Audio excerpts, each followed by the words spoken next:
How you doing, YouTube? Matt Master Beer Reviews. Back with yet another review. And this is not a mystery beer, but it's a mystery flavor beer. And that is Pariah Brewing's Mystery Flavor.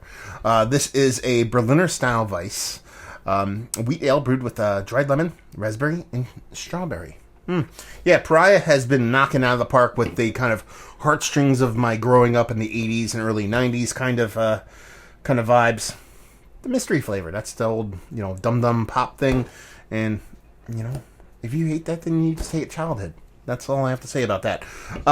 There's story on the back. We'll get to that in a little bit. Let's pour it and see how she comes out in case she has Gigantor head. And I can use these words that I'm going to speak a lot of because there's a bunch of shit on here. Let it settle down real quick. So throw that up there for you. And on the back here it says, this is our second foray into the delicious world of session sours, and we're pretty darn stoked about it. Trick-or-treating sometimes was fruitful with delicious candy, and sometimes it was not. Anyone else have a neighbor that gave out vegetables? The horror. This is a tribute to one of our favorite candies, the lollipop. Packed with real dried lemon slices, then dosed with copious amounts of raspberry and strawberry puree. Is a bright, tart, crushable. Happy Halloween. 4.2% alcohol by volume. Enjoy in a gusto glass, which is basically a wine glass. I got a stemless wine glass. That'd be that. Label-wise, you already know I dig it. As far as the beer goes, kind of looks the color of what that actually mystery flavor pop looked like in the old dum-dums. So, yeah, she looks the part of a fruited beer. Let's put it that way. Let's snort some foam. She smells exactly like it. She smells exactly like those dum-dum pops. That is super cool. If the beer is going to be tasty or not, we'll see. But as far as that nose goes, I was curious to see what it was going to smell like. It was going to smell more like fruit, real fruit, kind of synthetic fruit. But the second I took a whiff, it's like, bang, it just connected. And it smells exactly what you'd expect from distorted foam, from one of those dum-dums. Basically, you're getting that lemon lime tardiness with a bit of kind of earthy fruitiness. There's almost like a seed component to it. That's that earthy part, the seeded part of that fruit, along with that little bit of soft lemon lime and a nice soft sweetness to it. It's not over the top. It just smells like a dum-dum. It smells like the mystery flavor. Let's dive in. Cheers. It kind of tastes like it too. Very cool. Very cool that they pulled off that trick, because a lot of people aim for these things. And you talk about having the branding. The branding works.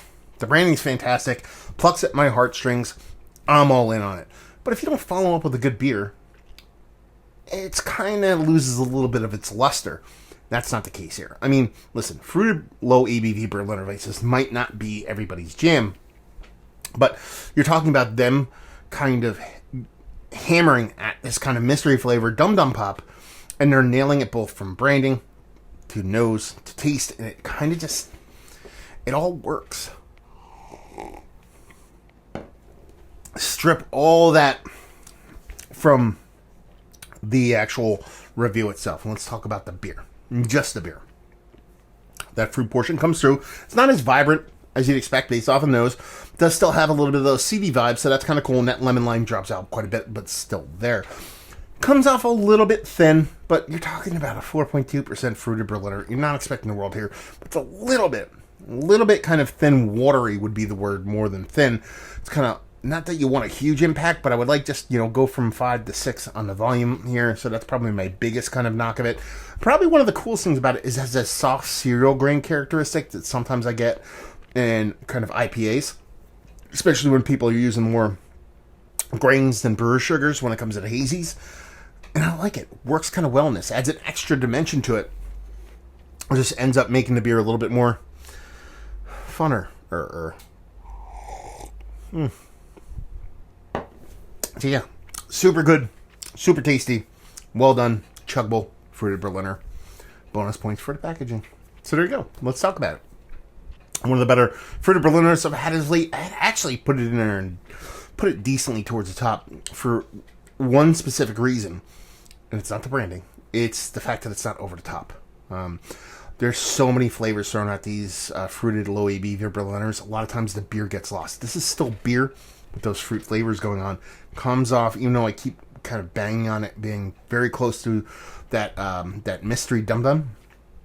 It doesn't taste artificial at all. I know it's kind of a, oxymoron or whatever, but it tastes organic. It doesn't taste forced, and it doesn't taste over the top, and I appreciate that. Value and availability, no idea. Pariah. I'm assuming this is, San Diego, Fruited Berliner, $16-18 a 4-pack.